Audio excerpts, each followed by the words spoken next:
No livro de Marcos, no capítulo 14, no versículo 27, disse-lhe Jesus: todos vós esta noite vos escandalizareis em mim, porque está escrito: ferirei o pastor e as ovelhas se dispersarão. Mas depois que eu houver ressuscitado, irei adiante de vós para a Galiléia. Disse-lhe Pedro: ainda que todos se escandalizem, nunca, porém, eu.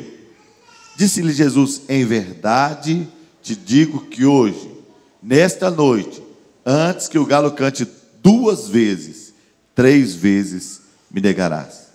Mas ele diz com mais veemência: ainda que me seja necessário morrer contigo, de modo nenhum te negarei. E da mesma maneira diziam todos também. A tua palavra, Senhor, ela é viva, poderosa e eficaz. Pedimos que hoje ela seja resposta do Senhor para a nossa alma, resposta do Senhor para o nosso coração, e que a vida e graça do Senhor possa ser abundante sobre nós para recebermos o que o Senhor tem a falar, em nome de Jesus. Amém, Senhor. Amém. Você já se sentiu em algum momento tão convicto do seu amor por Deus, tão convicto de que você se importa com Ele, que você disse: Senhor, eu nunca vou te negar? Você já sentiu que você conheceu a Jesus de tal forma que você estaria disposto a perder a sua vida por Ele? Você estaria disposto a morrer? Talvez você já tenha dito: meu Deus, se fosse preciso morrer pelo Senhor, eu estou decidido. Eu estou decidido a morrer. Bom, este era o conceito de Pedro.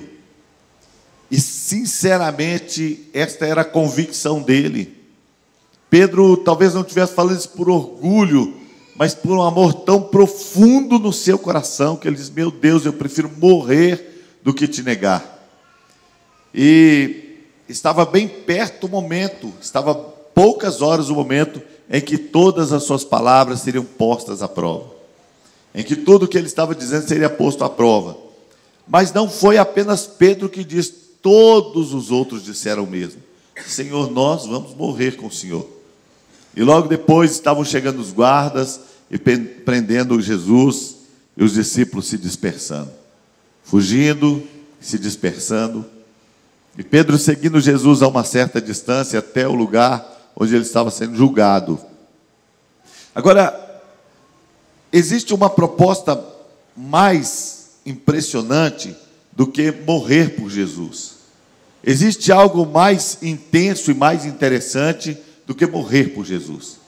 É viver para Jesus.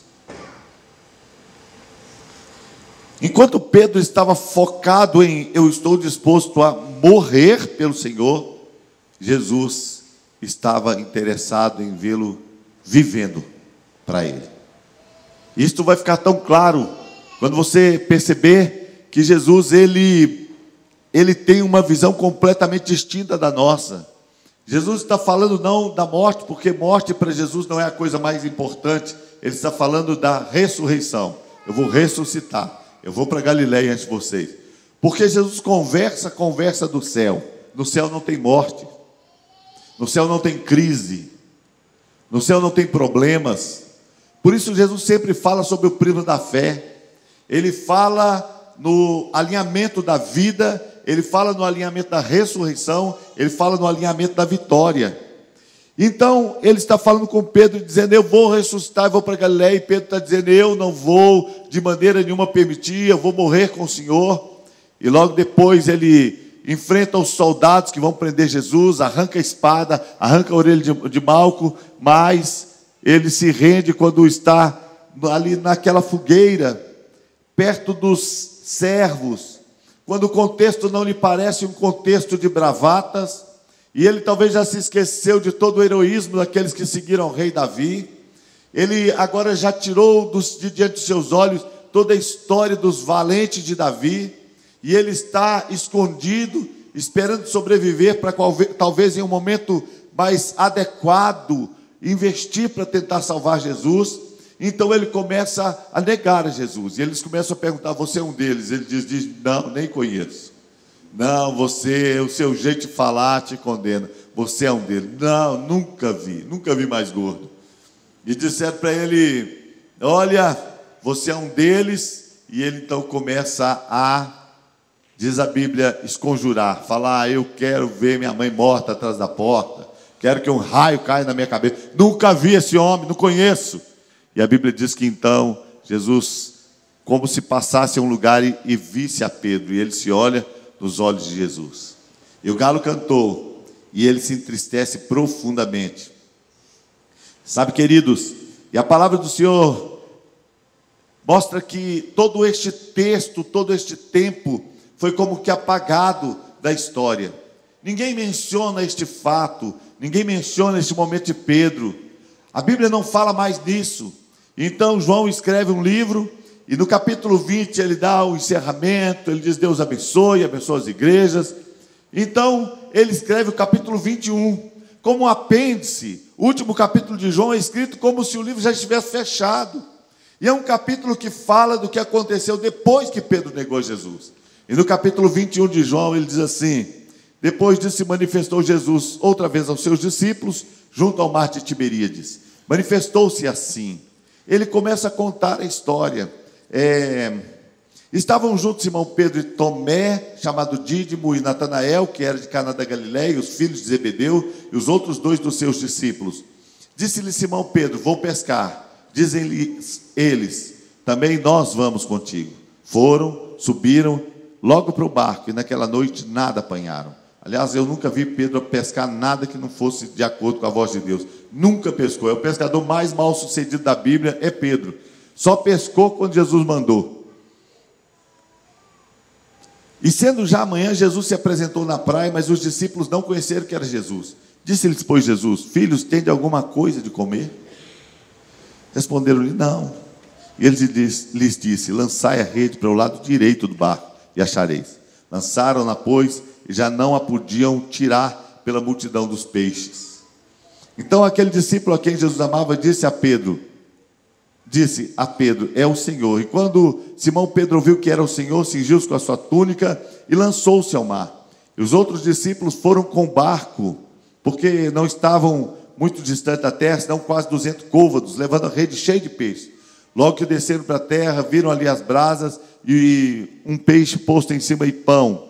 Disse-lhe Jesus: trazei dos peixes que agora apanhaste. Simão Pedro subiu, puxou a rede para a terra, cheia de 153 grandes peixes, e sendo tantos, não se rompeu a rede. Disse-lhe Jesus: vinde e comei. E nenhum dos discípulos ousava perguntar-lhes: quem és tu, Senhor?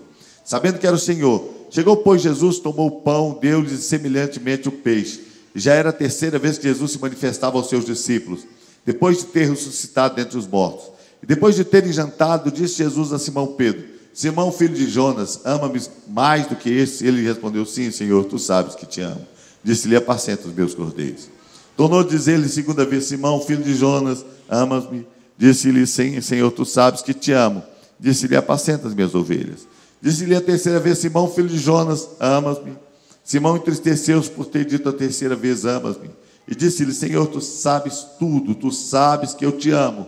Jesus disse-lhe: apacenta as minhas ovelhas. Na verdade te digo que quando eras mais novo, te cingias a ti mesmo. Andavas por onde queria, mas quando já fores velho, estenderás as tuas mãos, outro te cingirá e te levará para onde tu não queiras. Disse isto, significando com que morte havia de glorificar a Deus. E dito isso, disse-lhe: segue-me. Sabe, irmãos, agora Pedro já morreu. João já sabe qual é a morte com que ele ia glorificar a Deus. Pedro já partiu para a eternidade, e é depois que Pedro morre que João resolve escrever. Ele diz: olha, Jesus apareceu, e eu estou querendo escrever o último capítulo para dizer como é que foi o encontro dele com Pedro. Porque ele diz: alguém vai te conduzir para um lugar que você não quer. Estava falando de como ele ia morrer e glorificar a Deus. E diz para ele: segue. Mas quando Jesus aparece para Pedro, Pedro está tão ferido. Ele já sabe que Jesus ressuscitou. Ele já sabe que Jesus é Deus. Ele já sabe que Deus é todo poderoso. Ele não tem dúvida de nada, ele só tem dúvida acerca dele mesmo. Ele está dizendo: eu não fui o suficiente, eu acho que eu não sou o suficiente para isso. Eu não tive coragem de morrer com meu Senhor, eu não tive coragem de dar a minha vida para Ele. E agora Jesus falta e diz para ele: eu não quero que você morra comigo, eu quero que você viva para mim. Eu quero que você viva para mim. Deus sabia que Pedro ia morrer de forma a glorificar a Deus, mas o foco de Jesus nunca foi a morte, o foco foi a vida. Como eu vou morrer e como você vai morrer, não é a ênfase de Jesus. A ênfase de Jesus é como eu vou viver e como você vai viver. A ênfase de Jesus não é quanto tempo eu tenho, nem quanto tempo você tem, é como nós vamos viver. Jesus encontrou-se com Pedro e Pedro tinha negado Jesus 3 vezes, e ele começa a dar ele oportunidade para 3 vezes dizer: eu te amo, eu te amo. Eu queria te dizer que Deus a cada manhã quer nos dar uma oportunidade nova para dizer: eu te amo, Senhor, eu quero te servir, eu quero viver com o Senhor de tal maneira a te glorificar. Em Lucas 8, 26 a 40, aparece uma história que eu e você também conhecemos muito, e é a história do endemoniado gadareno. Essa história começa com Jesus em uma guerra espiritual, atravessando o mar bravio. Ele está atravessando o mar e uma tempestade se levanta, e os discípulos pensam: nós vamos morrer no caminho. E ali já está uma guerra espiritual, e Jesus repreende os ventos, repreende os mares, e ele chega na terra dos gadarenos. Aqueles gadarenos, ou aqueles gesarenos, são os descendentes dos gigantes, e Jesus está refazendo o projeto de Deus para a nação. Assim como a nação tinha que conquistar, Jesus começa em Jericó, conquistando Zaqueu, e agora ele está fazendo uma trajetória, e ele está indo lá nos descendentes dos gigantes, para ter conquista naquele lugar. Ele chega na terra dos gadarenos, e sai um endemoniado desesperado, gritando para ele. Aquele moço vivia nos sepulcros, aquele moço vivia nu, aquele moço vivia se ferindo, aquele moço era a expressão de tudo de ruim que podia acontecer. Ele estava possuído por uma legião de demônios, e ele vem correndo e se prostra aos pés de Jesus e falou: por que o Senhor vem nos perturbar antes do tempo? Aqueles demônios, quando ele era preso por aqueles que queriam detê-los, aqueles demônios faziam com que ele quebrasse as cadeias e o impelia para o deserto. Ele, quando não estava no sepulcro, ele estava no deserto. Aquele moço se prostra e falou: por que você vem, dizem os demônios na boca dele, nos perturbar? Não nos mande para o abismo, nos mande para esses porcos. Jesus está repreendendo o demônio, ele fala: não nos mande para o abismo, nos mande para os porcos. Naquela cidade eles sacrificavam os porcos, e eles faziam orgias nos templos, e eles vendiam a carne dos porcos nos mercados. Então Jesus traz um juízo sobre aquela cidade, permite que o demônio entre, e os demônios entram, e os porcos se atiram no mar, e os porcos morrem. A população da cidade chega e encontra aquele moço que estivera endemoniado, uivando, nu, vivendo uma vida terrível. Ele está sentado aos pés de Jesus.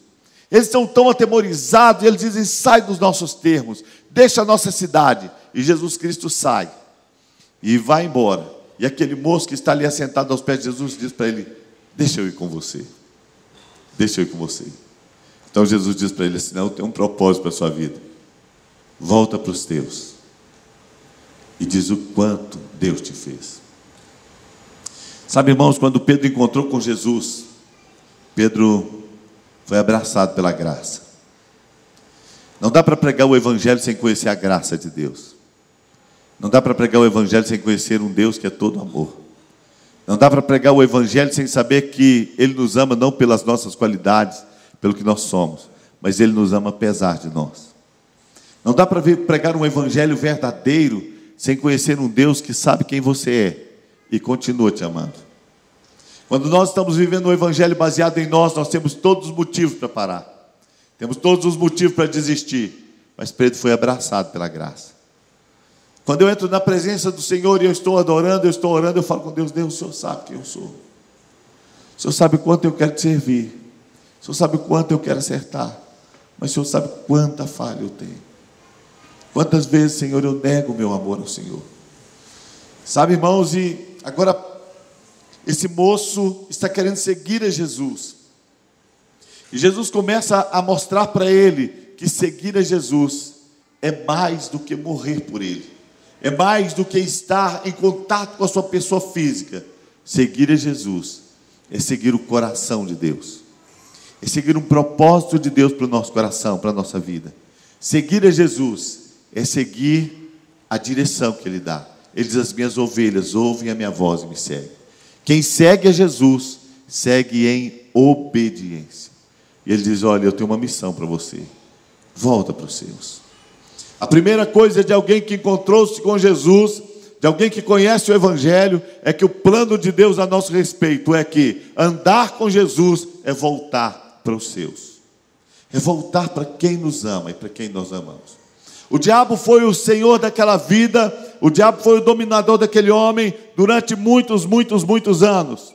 E durante muitos anos o diabo fez ele morar na solidão. Durante muitos anos ele foi roubado da sua casa. Durante muitos anos ele morou no lugar da notícia ruim. Durante muitos anos ele morou no lugar do cemitério, da sepultura. Ele morou no lugar onde não tinha voz, só silêncio e lágrimas. E agora ele encontra com Jesus. Jesus fala: eu vim mudar o curso da sua vida. Ele diz: eu quero te seguir, Jesus, você me segue quando você volta para os seus. Nós estamos andando com Deus e seguindo a Jesus e servindo a Jesus quando o nosso coração volta para quem nos ama e para quem nós amamos. A forma mais consistente de andar com Deus é voltar para os seus. Não voltar para o espaço físico, não voltar para o espaço geográfico, não morar apenas na mesma casa. O diabo, quando não punha esse homem no cemitério, punha no deserto. A Bíblia diz: só os rebeldes habitam em lugar solitário. A Bíblia diz que ele faz com que o solitário viva em família. O plano de Deus é a restituição, e o Evangelho começa na casa. Em ti serão benditas todas as famílias da terra. O homem que quer mais importante que morrer por Jesus, nós podemos morrer por Ele, mas Ele deseja que nós vivamos por Ele. E a primeira coisa que Ele diz: volta para os seus, levando uma notícia de que você conheceu a Deus. Volta para dizer o que Deus fez em você. Sabe, irmãos, aquele moço volta para os seus. Você precisa alcançar de novo o coração de quem te ama. Você precisa alcançar de novo o coração de quem é importante para você. Você precisa voltar para o coração da sua esposa. Você precisa ter a humildade e a graça de pedir perdão. Você precisa ter a unção de reconhecer as lágrimas quando a sua esposa está chorando e saber: eu quero conhecer o seu coração. Você precisa se voltar para o seu marido. Você precisa achar de novo o coração dele. Você precisa achar de novo o lugar para dizer: você é importante para mim. Você preenche um espaço da minha vida. Voltar para aquele amor verdadeiro. Precisamos voltar para a casa dos nossos pais. Precisamos voltar para a história dos nossos pais. E amar aquela velhinha que talvez já nem conhece e entende o nosso amor. Nós estamos vivendo um tempo em que os filhos, por causa dessa crise toda da vida, estão procurando para os seus pais um lar de velhinhos. E eu até entendo, porque às vezes estão melhor cuidados em um lar para idosos do que na própria casa, porque o marido trabalha, a mulher trabalha, os filhos estudam e não tem ninguém para ficar com ele. Mas é muito triste essas coisas acontecerem, que a gente acabe a nossa vida numa instituição. E toda vez que você vai num asilo e encontra um velhinho, ele está dizendo assim: fala com meu filho para me visitar. Fala com ele que eu estou com saudade dele. A minha avó me levava no asilo toda segunda-feira. E lá no asilo, sabe o que tem? História. Porque no asilo tem muito passado, mas pouco sonho. Lá no asilo ninguém fala do futuro, só fala do passado. Todo mundo tem uma história, mas não tem quem tem ouvido para ouvir. Não tem quem quer ouvir. Estão lá querendo contar as histórias e não tem quem queira ouvir. Volta para os teus. E às vezes a gente começa a esquecer dos filhos. A gente vai para casa, mas não volta para os nossos. A gente vai para casa, mas não acha tempo. Aquele moço voltou para falar que conheceu a Deus e que encontrou com Deus. Ele não levou um livrinho de regras, ele não levou a lei, Ele não voltou para casa para dizer o que Deus esperava deles, para dizer qual era a lei de Deus, para dizer como eles tinham que viver, mas para dizer o que Deus fez. Eu encontrei com o amor de Deus, eu encontrei com a misericórdia sem par, eu encontrei com Deus que não perguntou se eu merecia, eu encontrei com Deus que a única coisa que recebeu na nossa terra foi rejeição. Eu encontrei com Deus que atravessou uma tempestade só para me encontrar. Não me pediu nada, não me pediu nada, só me falou para voltar, para que vocês pudessem conhecer o amor de Deus, para que vocês pudessem conhecer quem Ele é. A gente precisa voltar. Voltar é achar tempo. Quanto tempo perdido no cemitério, quanto tempo perdido no deserto, quanto tempo perdido uivando, e às vezes com pouco tempo para olhar para os nossos filhos. E a criança querendo contar uma história que você já sabe de cor, te fazer uma pegadinha que você já conhece há tanto tempo. O que ele quer? Volta para mim, pai. Me dá um abraço. Me traz para perto de você. Há muitos anos atrás eu li um livro chamado A Mulher do Bispo. Eu comprei esse livro para algumas pessoas. Toda vez que eu encontrava o livro, eu comprava 5, 6, 7, 10. E sempre eu emprestava ou doava, e eu nunca tive esse livro por muito tempo comigo. Porque esse livro conta a história de uma mulher que traiu o marido. Dessa traição, ela teve um filho. E aquele rapaz com quem ela traiu o marido, que foi um namorado de infância, morreu em um acidente. Ela estava grávida e quando o menino nasceu, tinha os olhos do pai. Aqueles olhos inexplicavelmente verdes. E ela era casada com um homem de Deus, um pastor. E aquele pastor viu aquela mulher entrar em uma depressão pós-parto e viver definhando. E ele passou anos cuidando dela e nada curava. Um dia ele foi à praia com ela e eles estavam lá tentando tirar umas férias para ver se ela melhorava. E ela, em cima de uma pedra, ela começou a declarar: enquanto eu calei o meu pecado, envelheceram-se os meus ossos, porque a sua mão pesava sobre mim, Senhor, de dia e de noite. Então eu confessei. E ela começou a confessar. Ela gritou de frente para o mar todos os seus pecados e disse: Senhor, eu pequei, eu traí o meu marido, traí a mim mesmo, traí a minha fé, traí o meu Deus, eu pequei, Senhor. Enquanto ela estava gritando, o marido dela estava do lado atrás dela ouvindo. E o marido dela puxou ela pelo braço e disse: você está ficando doido, o que aconteceu? E aquela noite foi uma das piores noites, mas também a noite mais libertadora. E o marido disse para ela: eu vou ficar com você por causa do Evangelho, mas eu não te amo mais. E eles viveram na mesma casa, uma dor tão grande, um abismo tão grande, e parecia que nada tinha solução, porque cada dia a amargura e a mágoa crescia mais no coração do marido, e cada dia Deus usava mais a mulher. Então ela diz que um dia veio um câncer num dos filhos. Eles eram 3 filhos, e um dos filhos teve uma doença grave, morreu. Eles estavam abraçados, chorando, os 3 chorando, a mãe e os 2 filhos. O marido passou na sala, tanto tempo ele não dava um abraço. Abraçou a família para chorar junto. O que o amor não conseguiu fazer, a dor conseguiu. Eles se uniram e se abraçaram. Ele perdoou a esposa. E ele continuou rejeitando aquele filho que ele sabia que não era dele, não conseguia amá-lo. Um dia o filho dele estava ajudando ele, arrumando um carro, e ele debaixo do carro, e ele falava: me dá a chave tal. O filho dele entregava para ele, dizia: pai, fulano gosta de mim. Quando ele fala comigo, os olhos dele saltam para mim. O pai dele diz: é verdade? É.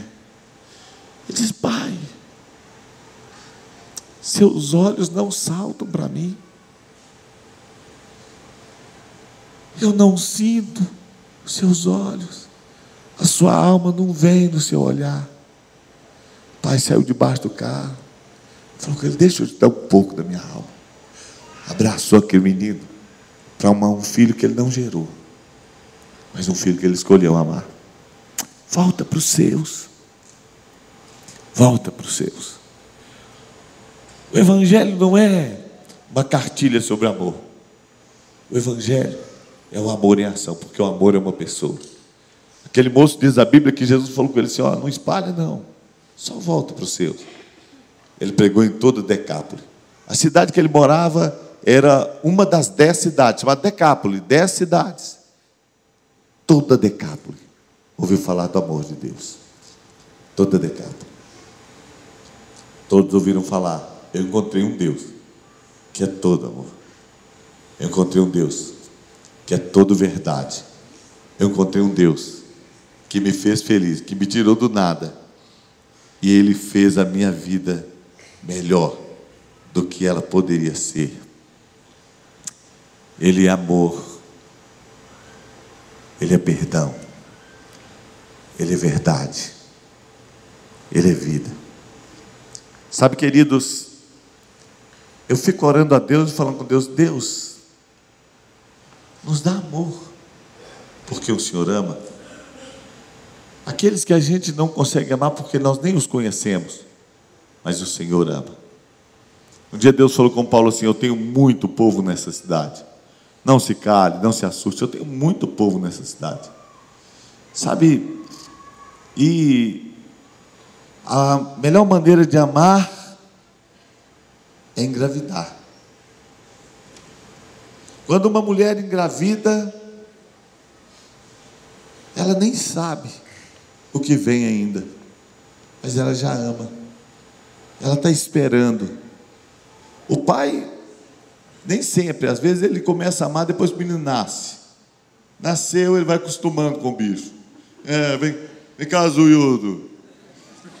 Mas a mulher, no dia que ela sente que dentro dela tem uma outra pessoa, ela diz: eu amo esse menino, eu amo essa menina. Nós precisamos engravidar. Nós precisamos estar gestante de pessoas que Deus ama. Precisamos nos tornar pais espirituais. A cidade não precisa de mais templos. A cidade não precisa de mais pregadores. A cidade não precisa de mais pastores. A cidade precisa de pais espirituais. De gente que volte, não para dizer o que o Evangelho pede, não para dizer o que o Evangelho exige, mas para dizer o que Deus fez. Deus não te chamou para ser juiz das pessoas, mas testemunha. Vós sereis minhas testemunhas. Jerusalém, Samaria, Judeia, Samaria, até os confins da terra. Quando você apenas disser o que Deus fez em você, pode ter certeza que o mundo vai se apaixonar pelo nosso Deus. Vai dizer: eu também quero esse Deus que muda a história. Eu também quero esse Deus que transforma os corações. Eu quero experimentar um Deus assim. Volte para os seus. Volte para os seus. Rompa o silêncio. Volte para os seus. Volte a se importar. Volte a amar. Desliga a televisão. Pare de assistir. Pare de ver Fantástico. Porque o Fantástico está bem perto de você. Desliga o celular. Deixa Deus agir através de você. Deixa as pessoas serem importantes para você. Pare de pedir pizza. Não, pode pedir. Peça menos. Ontem o rapaz foi entregar uma pizza lá em casa e falou assim: chegou o falastrão, falou: eu nunca vim nessa rua, conheço a rua de baixo, mas eu nunca vim aqui. Meu Deus, mas eu conheço aqui, não sei nem porquê, não sabia que não era aqui. Pois é, rapaz. Ele disse: toma sua pizza, engorda, hein? Esse negócio engorda, hein? Puxa vida, isso aqui é incentivo. Lá em casa eu não estou comprando mais também não, viu? Mas vim trazer para você. Puxa vida, vou contar para o patrão dele o que ele está falando. Mas faz uma comida juntos. Resolve cozinhar juntos. Faz um peixe. Cozinha aquela bagunça. O peixe horroroso. Bate uma foto, posta. Finge que está gostoso para sua esposa.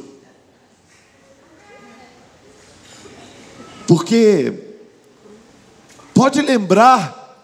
Se lembra do que marcou sua vida com seu pai? Meu filho falou comigo, meu avô nem conversava, parecia um ogro. Mas um dia, ele começou a raspar um piqui para eu comer. Eu nem sei se eu gosto de piqui, pai, mas eu gostei tanto do meu avô me dando aquele piqui, que eu tenho vontade até hoje.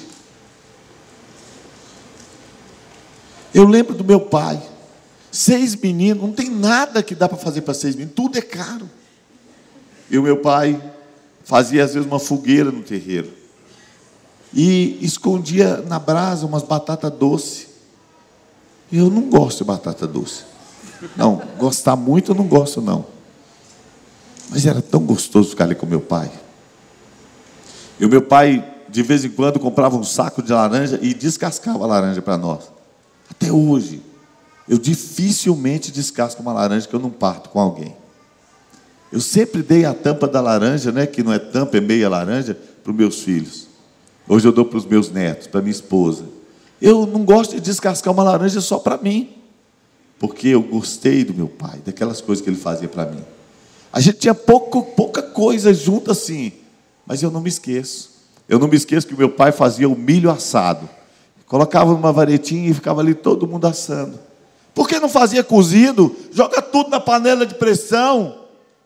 Mas o cozido não tem memória nenhuma para mim. Sabe de que eu lembro? Do tempo lá com meu pai assando o milho. Eu me lembro do tempo que meu pai tirou para mim. Eu me lembro dessas coisas. Marcaram o meu coração. Eu tenho certeza que você também se lembra de alguma coisa que seu pai fez.